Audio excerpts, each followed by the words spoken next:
Boa noite, irmãos. A graça e a paz do Senhor Jesus. Amém?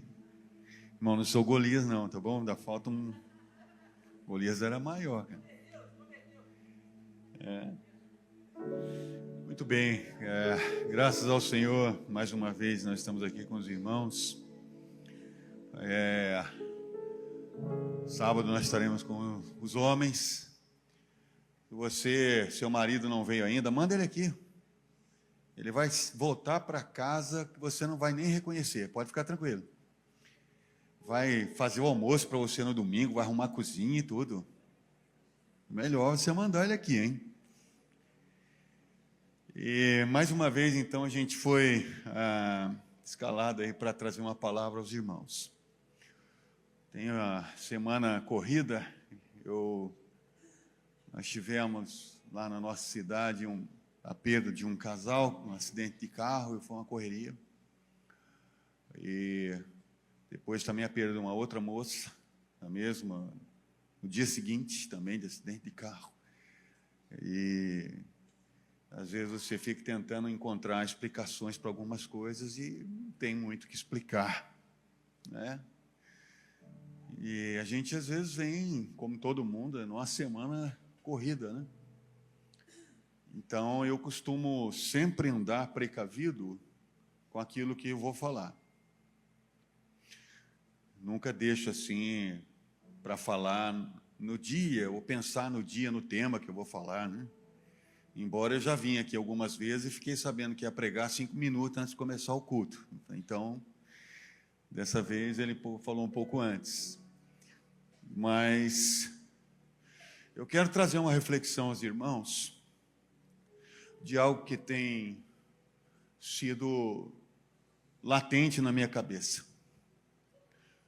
E não quero dizer que eu esteja perfeitamente ajustado ao que eu vou falar. Eu já disse uma vez aqui, eu vou repetir.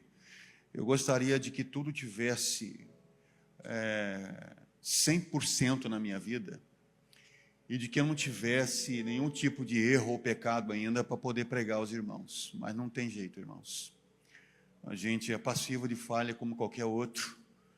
E como pastor, né, a gente já está há quase 30 anos no ministério, e eu vou dizer para os irmãos, a luta é igual. E a gente também tem um discipulado exclusivo de pastores. Eu sempre digo que pastor que não tem pastor é igual ovelha desgarrada. O fato de ser pastor não quer dizer que deixou de ser ovelha. Continua sendo ovelha, continua precisando de pastoreio, né? E eu tenho pastoreio ainda, né? Graças a Deus. E uma das coisas que eu tenho pensado ultimamente é como é difícil, às vezes, obedecer à vontade de Deus. Simplesmente obedecer. Moisés recebeu uma tábua com quantos mandamentos, irmãos? 10, não foi 10? 10 mandamentos. Qual é o primeiro? Amar o Senhor teu Deus de todo o teu coração, com todo o teu entendimento e de todas as suas. Esse é o primeiro mandamento. E antes de eu entrar no tema ou no texto, a minha pergunta é: você tem vivido assim? Porque quando fala amar a Deus, acima de tudo, em qualquer momento, em qualquer situação, acima de qualquer pessoa, ou de qualquer paixão nesse mundo, eu vou dizer, irmãos, o primeiro mandamento já é uma missão extraordinária, que supera em muito a nossa capacidade de resposta a Deus. Deus, na sua infinita graça, um dia entrou na nossa história, através do seu Filho Jesus. E depois que você se rendeu a Ele, deixa eu dizer para você, o processo do Espírito Santo é transformar a nossa vida, a semelhança à vida do unigênito de Deus, o Filho amado de Deus. Tornar-se igual a Jesus é uma missão que o Espírito Santo começa e só termina quando a gente parte. E durante esse tempo, nós vamos ser desafiados a obedecer a Deus em algumas situações que não vai ser fácil. Vai extrapolar a sua capacidade, extrapolar o seu entendimento, o seu pensamento, enfim. Por isso que a salvação é graça, não é lei, é graça. Por isso que está aqui na casa de Deus hoje, cultuando ao Senhor, é misericórdia. E um dia Ele fez essa obra na nossa vida e continua fazendo. Mas como é difícil às vezes, simplesmente obedecer o primeiro mandamento. Amar a Deus acima de todas as coisas. Depois Jesus resume tudo no Novo Testamento, respondendo uma questão, dizendo assim: primeiro mandamento, amar a Deus acima de todas as coisas. Segundo, amar o próximo como? Você consegue fazer o segundo?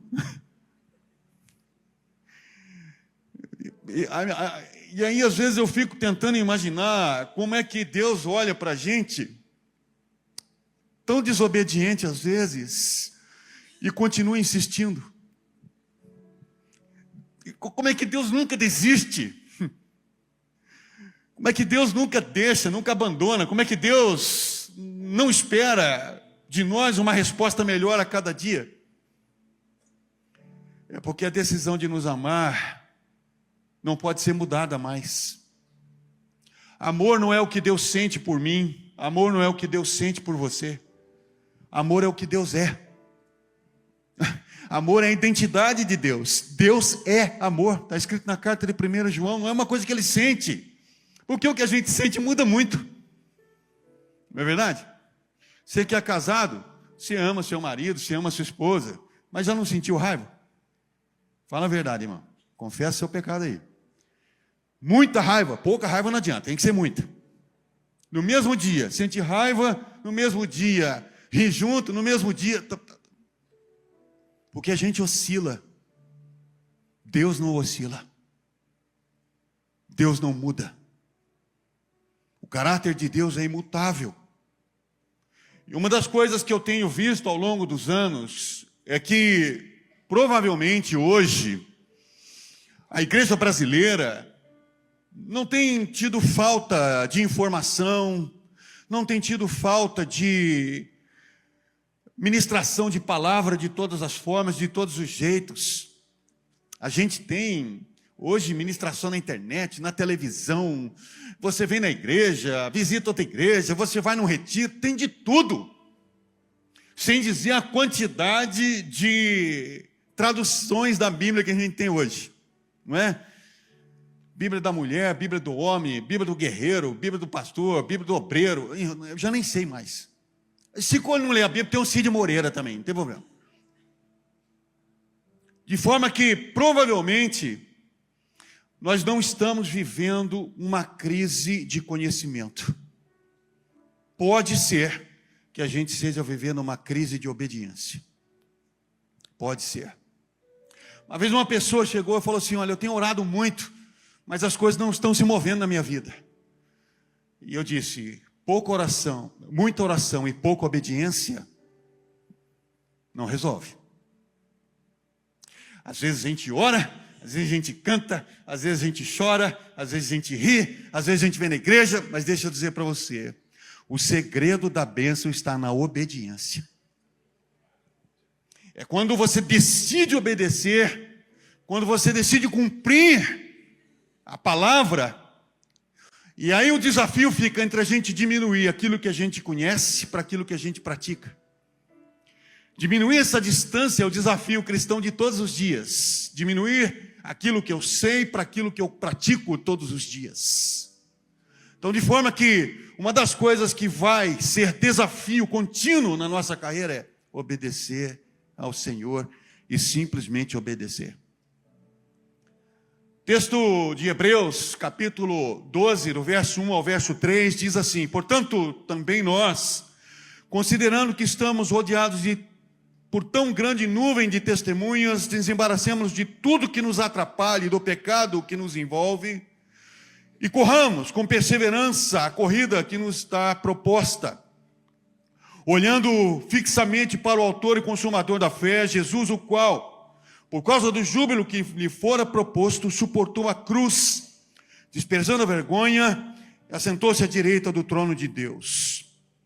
Refleti profundamente sobre aquele que suportou tamanha oposição dos pecadores contra a sua própria pessoa, para que não vos fatigueis, tampouco desanimem. Refleti sobre aquilo que aconteceu com Jesus, como foi com Jesus. Talvez você fale, olha, Jesus obedeceu o Pai em todos os sentidos, de todas as formas, em todo o tempo. A questão é que não foi fácil.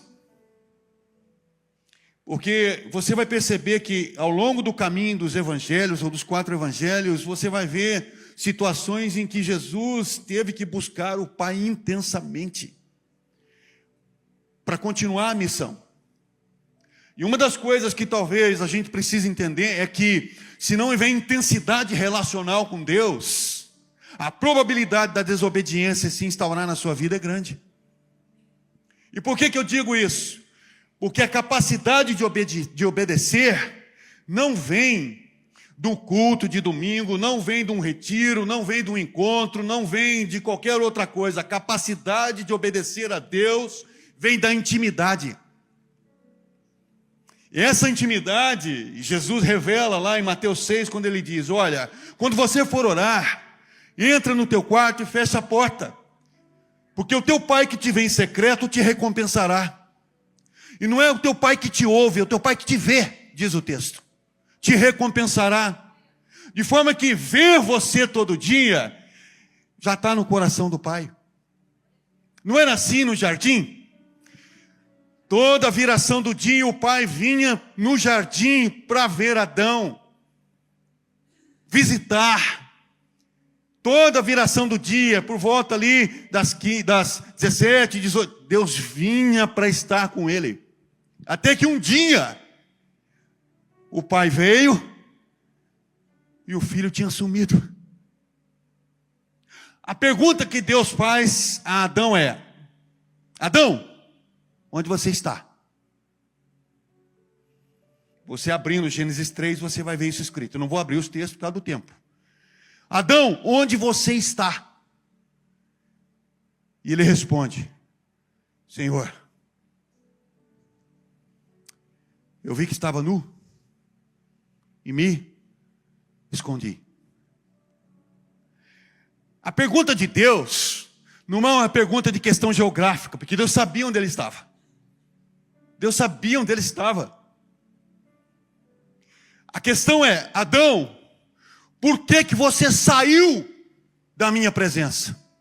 Por que você sumiu da minha presença? Essa é a questão. Não é uma questão geográfica. Deus sabia. A pergunta foi direta. O que aconteceu que você desapareceu? O que aconteceu que você não está onde nós sempre nos encontramos? Senhor, eu vi que estava nu, fugi. E aí você conhece a história. Ele pergunta para Adão, comeste da árvore que eu disse para você não comer? Senhor, a mulher que tu me deste. E Deus fala em Eva, Eva, comeste da árvore que eu disse para não comer? Senhor, a serpente. A transferência de responsabilidade começou lá no jardim. Então deixa eu dizer uma coisa para você. A responsabilidade primal de ter uma vida frutífera na presença do Senhor é sua. Ela não é do pregador, ela não é do pastor, ela não é da igreja, ela não é do culto, ela é exclusivamente sua. Não transfira responsabilidades intransferíveis na sua relação com Deus. Porque Deus quer você intensamente, Deus nunca se relaciona superficialmente. Tanto que para se relacionar conosco, Ele deu seu filho. E eu não posso agora viver de uma maneira com Ele, barateando aquilo que custou caro para Ele. Então o evangelho que nós cremos e professamos como filhos de Deus, é uma revelação direta de Deus através do seu Filho. E agora, quando a gente abre o texto de Hebreus, está dizendo, reflita sobre aquilo que aconteceu. para que você se livre do embaraço e do pecado que rodeia a sua vida constantemente. E você tenha condições de obedecer ao Senhor. A obediência gera bênção. A desobediência gera dor. E uma das coisas que você tem que entender é que uma vida cheia da presença de Deus não é porque você é abençoado por isso ou por aquilo, não é porque você está cheio de bênçãos materiais. Uma vida de fato abençoada por Deus é uma vida que anda em obediência, independente do que Deus vai fazer ou não vai fazer. Obedeço quando Deus me abençoa, obedeço quando Deus diz não. Obedeço quando Ele não quer dar. Porque Ele continua sendo Deus, Ele continua sendo maravilhoso, como sempre será, atendendo ou não atendendo o que eu quero. Porque Ele é soberano. E o fato de eu poder me aproximar dEle, é porque um dia o Filho dEle fez esse link, fez essa ligação entre nós e o Senhor, entre o Senhor e nós. E Jesus fez isso como? Na morte na cruz do Calvário.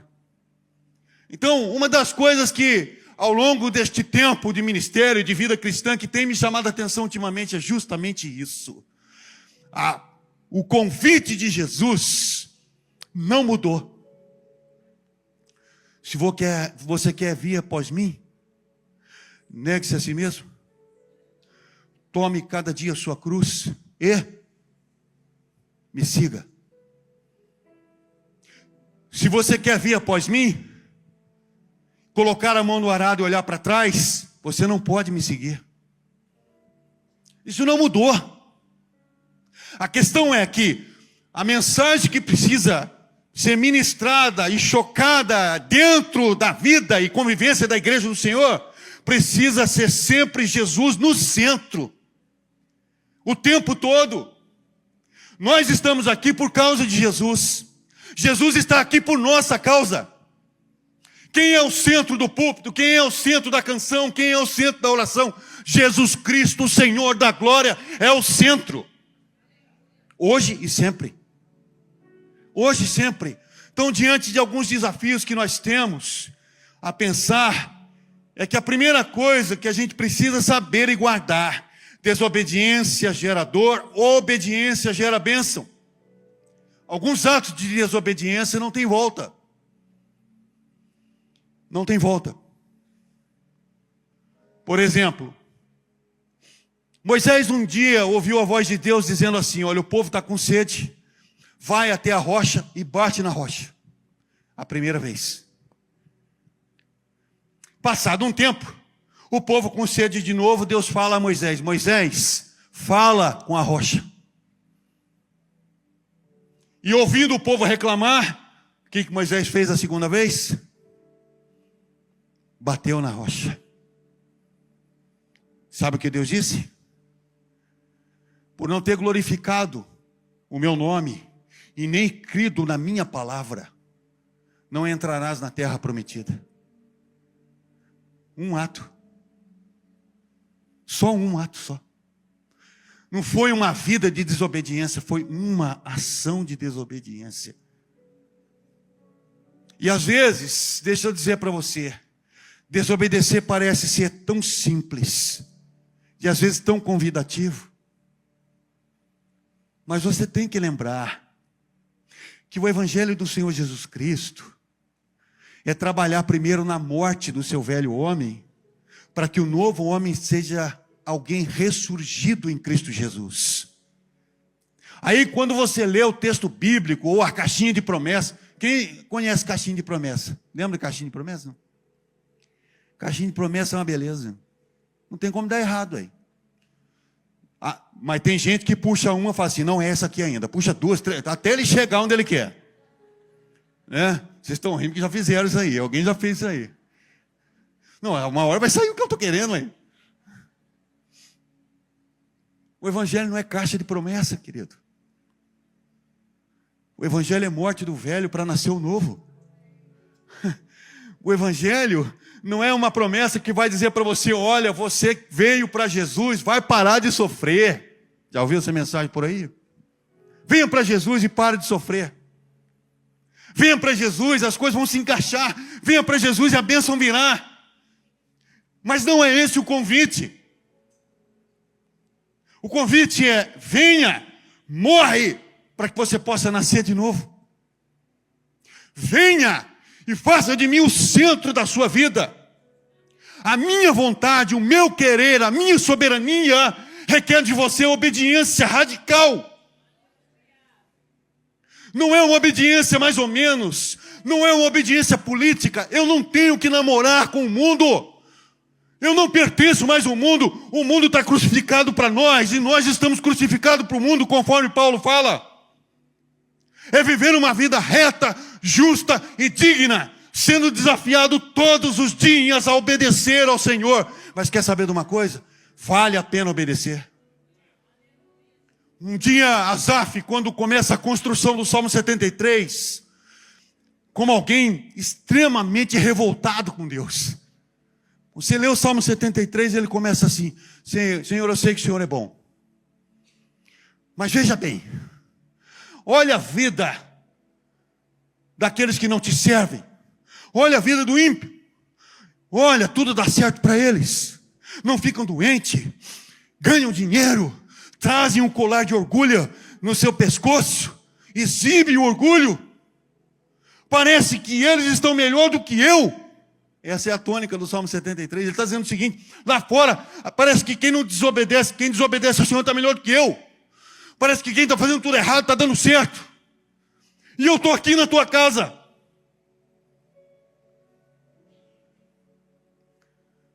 Então ele faz um discurso. Aí ele diz assim, parece que é em vão eu manter o meu coração puro e as minhas mãos limpas. Parece que não está adiantando, Deus. Parece que não está resolvendo. Parece que não está dando certo eu te obedecer, eu correr do jeito que eu estou correndo, para fazer aquilo que te agrada. Mas sabe o que ele vai dizer antes de terminar o salmo? Ah, Senhor, o meu coração estava embrutecido, até que eu entrei no templo do Senhor. E eu pude ver o final do justo e o final do ímpio. Então eu quero dizer ao Senhor, não há bem maior na terra e nem no céu que eu ame mais do que a Ti. Qual é a construção da sua história de fé, meu querido? Como que você tem caminhado? Quais são os desafios da sua carreira, da sua vida? Porque algumas coisas para mim não são iguais para você. E nunca serão. A gente gosta de ler o texto de Romanos capítulo 8 que diz assim, todas as coisas, pode falar, gente. Se você falar, Deus vai abençoar você. Se você não falar, está perdido. Todas as coisas cooperam para o... Em nenhum trecho está escrito que todas as coisas cooperam para o seu conforto. Nenhum trecho. A Bíblia está dizendo que as coisas cooperam para o seu bem. E não é para o seu conforto. Para o bem daqueles que amam a Deus, que andam segundo o seu propósito, diz o texto. E sabe qual é o propósito de Deus? Desconfigurar você de alto a baixo, para levantar dentro de você a essência do caráter do seu filho, a essência do caráter de Cristo, para fazer de você sal da terra e luz do mundo. O sal que prega em silêncio, porque você não vê o sal na comida. Você vê o sal na comida? Se você vê o sal na comida, meu irmão, vou te falar, você está roubado. Você não vê, mas você percebe a influência dele. Ele faz total diferença quando você coloca ali no seu arrozinho, no seu feijão. Você percebe que ele está ali. Como também você percebe a ausência dele. Não é verdade? Então você tem que ser um sal, que mesmo em secreto, em segredo, sem ser percebido, mas sentido, seja testemunha do Evangelho de Jesus. Mas você também é chamado para ser luz. Luz todo mundo vê. E a luz que há em você, tem que direcionar para o Cristo. O tempo todo. Nós não fomos chamados para projetar nosso nome. Nós não fomos chamados para projetar nossa vida. Nós fomos chamados para projetar Cristo. Essa obediência leva você a uma vida extraordinária. É o rompimento daquele amadorismo de obedecer a Deus de vez em quando para uma obediência contínua por longo tempo. Por longo tempo. Seth Godin, que é considerado o pai da administração moderna, o pai do marketing moderno, ele dizia o seguinte: existe uma diferença nas pessoas que alcançam grandes objetivos. E a diferença é que quando eles têm um vão de dificuldade para atravessar, existe aqueles que obedecem aquilo que está determinado e com todo o empenho correm atrás. E aqueles que quando vê o vão, ou as barreiras, ou as lutas, por causa do amadorismo, param pelo meio do caminho. E eu não fui chamado para isso. E nem você. Porque nós não fomos chamados para um evangelho influenciável. Nós fomos chamados para o evangelho que influencia. Nós não fomos chamados para estar no meio dos outros como se não tivesse nenhuma diferença. Não, pelo contrário. Você tem que ser percebido. E alguém tem que olhar para você e ver claramente que existe uma diferença daquele que serve a Deus para aquele que não serve a Deus. Então o que eu venho buscar na igreja? Deixa eu dizer para você, você não vem buscar nada, você vem entregar tudo. Amém, irmãos? Eu não vim aqui para buscar, eu vim aqui para entregar. Porque a oferta, o culto racional, o meu corpo, a minha vida, a sua vida, o seu corpo, é para Ele, para a honra e glória dEle, hoje, amanhã e todo sempre. Então eu não vim buscar, eu vim entregar. E o que eu quero entregar a Deus? Uma semana inteira de obediência. Uma semana inteira em que quando o Espírito falou, faça ou não faça, eu obedeci. Essa é a maneira de você experimentar coisas da parte de Deus na sua vida. Quando fala em avivamento, avivamento começa por obediência. Sempre. Sempre. Avivamento começa por obediência. Eu gosto de um trecho do livro do Tom Tinney, Caçadores de Deus, onde ele escreve assim: a altura do seu avivamento depende da profundidade do seu arrependimento. A altura do seu avivamento depende da profundidade do seu arrependimento. Ou seja, quanto mais você se quebrantar, quanto mais você se humilhar, quanto mais você descer, mais exaltado o Senhor será na sua vida. E deixa eu dizer para você, esse é o extraordinário da vida cristã. Quando um homem de Deus, uma mulher de Deus se decide esvaziar para poder ter uma vida cheia do Espírito Santo. Uma coisa é ter, uma coisa é ser cheio. Uma coisa é nós termos o Espírito de Deus por causa da obra salvífica de Cristo na cruz do Calvário. Outra coisa é ser cheio do Espírito. E para ser cheio do Espírito você tem que ser vazio de si. Ninguém cheio de si mesmo vai ser cheio do Espírito Santo. Ninguém que não negue a si mesmo vai ter presença maciça do Espírito na vida. E deixa eu dizer uma coisa para você. Vai doer obedecer. Vai ser difícil obedecer. Você vai sofrer para obedecer. Perder coisas que as pessoas valorizam para obedecer. Mas deixa eu dizer a você uma coisa. Quando chegar aquele dia, se você levar uma vida de obediência, você vai ouvir em alto e bom som: servo bom e fiel. Sobre o pouco foste fiel, sobre o muito te colocarei. Essa é a essência da caminhada cristã. Não negocie. Não manche as suas vestes. Seja puro e santo aonde estiver. Dentro da igreja, fora da igreja, dentro de casa, no trabalho, na escola, na faculdade. Aonde você estiver, você tem que lembrar que você tem um dono. A Senhor absoluto da sua vida. E eu quero dizer a você as mesmas palavras que Paulo diz na carta de 1 Coríntios capítulo 6. Vocês são templo do Espírito Santo. Vocês foram comprados por alto preço. Então glorifique a Deus no vosso corpo. Lembre-se quem deu a vida, quem te resgatou. E que se ele não tivesse entrado na sua história, eu garanto uma coisa para você, sua vida não estaria como está agora. Aí talvez você diga, pastor, minha vida está difícil. Persevera. Pastor, quanto mais eu oro, mais assombração está aparecendo. Persevera. Pastor, quanto mais a gente obedece, parece que mais a gente está perdendo. Parece. Mas só parece. Porque aqui, tudo que você juntar, traça, ferrugem e corrói. Mas o que você juntar na glória, nem traça, nem ferrugem, nem ladrão roubam. Então quero lembrar você também as palavras do próprio apóstolo Paulo. Eu sei muito bem quem tem guardado o meu depósito. E estou bem certo que ele é poderoso para me recompensar no dia final. Então, diante disso, um pouco antes de ser decapitado pelo Império Romano, sabe o que ele diz? Estou terminando a minha carreira. Mas eu combati um bom combate. E eu guardei a fé.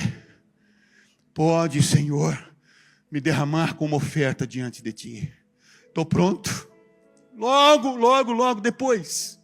Talvez não tenha dado um mês depois dessa escrita da carta de Paulo a Timóteo. Ele foi decapitado pelo Império Romano, depois de ficar preso 2 anos em Roma. Aí eu estava assistindo um programa de televisão, mês retrasado. Alguns arqueólogos começaram a escavar uma área perto de Roma. O que eles encontraram? A prisão onde Paulo ficou preso até o seu julgamento. Eu disse, cada vez que o homem tenta negar evidências, Deus revela na história, Deus revela na sua palavra, e Deus revela para aqueles que creem no seu nome. Então deixa eu dizer uma coisa para você, obedeça, porque aquilo que está por vir é melhor do que você já experimentou. Obedeça, porque o prêmio de quem obedece não termina aqui.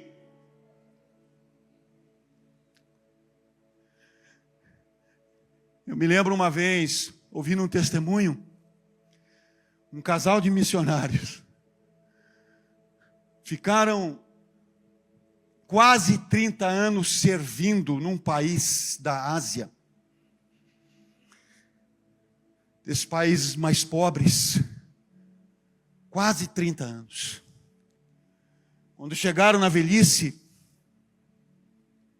estavam doentes, pegaram várias malárias pelo tempo de ministério, várias doenças.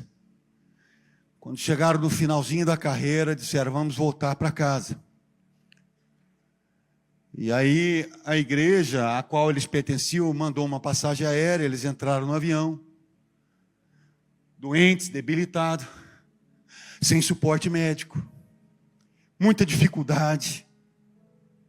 E aí eles foram então nesse avião, e quando se aproximaram ali e pousaram no aeroporto,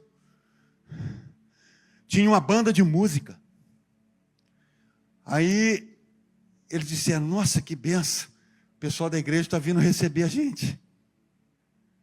Mas não era. Era um herói de guerra que estava descendo no mesmo voo.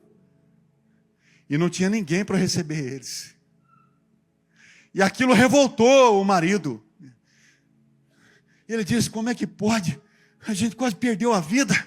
Pela obra de Deus, a gente quase se acabou. E voltaram para a velha casa, com as mesmas questões. E quando chegou em casa, o marido disse, eu estou cansado de servir, eu estou cansado de obedecer. A gente vem para casa, nem o mínimo de lembrança, de consideração tiveram conosco. Aí ele disse para a esposa, pergunta para o seu Deus, se valeu a pena. Se valeu a pena a gente voltar para casa, antes a gente tivesse morrido onde nós estávamos. E aí ele faz isso, fala para ele, diz para a esposa, pergunta para Deus, que valeu a pena a gente voltar para casa. E ele saiu para dar uma volta. Quando ele volta, ele pergunta para a esposa, e aí, falou com Deus sobre essa maravilhosa volta para casa que nós tivemos? E ela disse, falei. E o que ele disse? Que a gente não chegou em casa ainda. Que a gente ainda vai chegar. E que lá, Ele vai nos conceder a coroa da vida. Então, deixa eu dizer para você. Toda luta, toda dificuldade, todo problema, toda doença, toda dor, para obedecer ao Senhor, vai ser recompensado de uma maneira que a gente nem sabe expressar. Então eu vou dizer para você, não desista, obedeça até o final da sua vida. Obedeça até o final. Porque depois que você partir dessa vida, obedecendo a Deus, nada pode superar aquilo que Ele vai conceder a mim e a você. Paulo, escrevendo também na carta de 1 Coríntios, melhor, de 2 Coríntios, lá no capítulo 4, ele diz assim, o sofrimento dessa era presente não se compara à glória futura. O sofrimento dessa era presente não se compara à glória futura. Então não tente se agarrar às coisas dessa terra. Não tente se agarrar às coisas dessa vida. Não tente se agarrar a todo o conforto. Não trabalhe arduamente simplesmente para ganhar, para ter, porque vai acabar. Trabalhe, sonhe, conquiste, mas coloque Deus sempre em primeiro lugar. Deus sempre em primeiro lugar. Buscai, pois, em primeiro lugar o reino de Deus, e todas estas coisas vos serão acrescentadas. Então, deixa a ilusão de achar que tudo que você conquistar aqui é algo que você vai levar para algum lugar, porque não vai. Seu coração não pode ficar preso às coisas dessa terra. No seu coração, Deus tem que estar em primeiro lugar, porque esse é o primeiro mandamento. E quando Deus está em primeiro lugar na sua vida, toda a sua vida está encaixada do jeito certo. Entretanto, quando Deus não está no primeiro lugar, a sua vida está fora de lugar. E não vale a pena. Conquiste, lute, mas sempre viva, entendendo que isso tudo deve ser ofertado a Deus. Se você acha que Deus, ou melhor, se você acha que é o que você ganha no final do mês, seu salário que sustenta a sua vida, deixa eu dizer para você, esquece isso. A fonte sempre será Deus. Os meios Ele usa qual Ele quiser. Mas o que você ganha nessa vida são meios. Mas a fonte continua sempre sendo o Senhor. Viva uma vida extraordinária de obediência. Viva uma vida que vale a pena de obediência. Mesmo que quando você obedecer, algo escape do seu controle, escape das suas mãos. Um dia, Deus visita novamente o seu povo através de um homem chamado Noé. Por quê? Porque a raça estava em plena desobediência. Talvez Deus tivesse encerrado a raça naquele tempo. Porque de Gênesis 1 a Gênesis 6 são 1500 anos mais ou menos, cronologicamente. Ele visita a terra e diz, não tem como, o ser humano não tem jeito. O ser humano não tem o que fazer. Mas ele olha lá do alto e vê um homem chamado Noé. Opa! Tem um camarada nessa geração que está obedecendo a minha palavra. Eu vou dar um projeto para ele. O projeto era a construção de uma arca. Sabe quantos anos levou para terminar a arca, meu? 120 anos. Como é que pode alguém obedecer 120 anos sem mudar? E aquilo foi a salvação. 120 anos, um homem construindo um barco, sem muita noção do que ia acontecer. Então deixa eu dizer para você, obedeça, mesmo que você não tenha todo um enredo no seu conhecimento, mesmo que você não tenha um mapa todo da sua trajetória, porque Deus não vai dar um mapa inteiro na sua mão, Ele vai revelar no caminho, Ele revela no caminho. Então no caminho, continue obedecendo ao Senhor, porque Deus vai levar a sua vida a bom termo. Obediência gera bênção, desobediência gera dor. Não se esqueça, vai valer a pena. Em nome de Jesus. Deus abençoe a vida dos irmãos em nome de Jesus. Você que depende desse amor, erga suas mãos o mais alto que você puder nesse momento. Vamos adorar o Senhor. Pai, obrigado por essa noite. Obrigado porque o Senhor nos chama de filhos amados. E nós sabemos que o Senhor nos ama com um amor incondicional. Toma cada vida aqui nessa noite, que nós possamos desfrutar de momentos de adoração e de entrega na Tua presença, momentos sinceros. Então gera dentro de nós uma paixão por Ti, ó Pai, uma paixão por Ti em detrimento da paixão do mundo. Nós queremos Te adorar com tudo que temos e nós Te entregamos tudo. Pai, leva-nos em paz para nossos lares, que o Senhor esteja dando um restante de semana abençoado, em nome de Jesus. Se você crê e recebe, querido, dê um forte aplauso ao Senhor, que Deus te abençoe. Vai em paz, aleluia. Não me rejeita.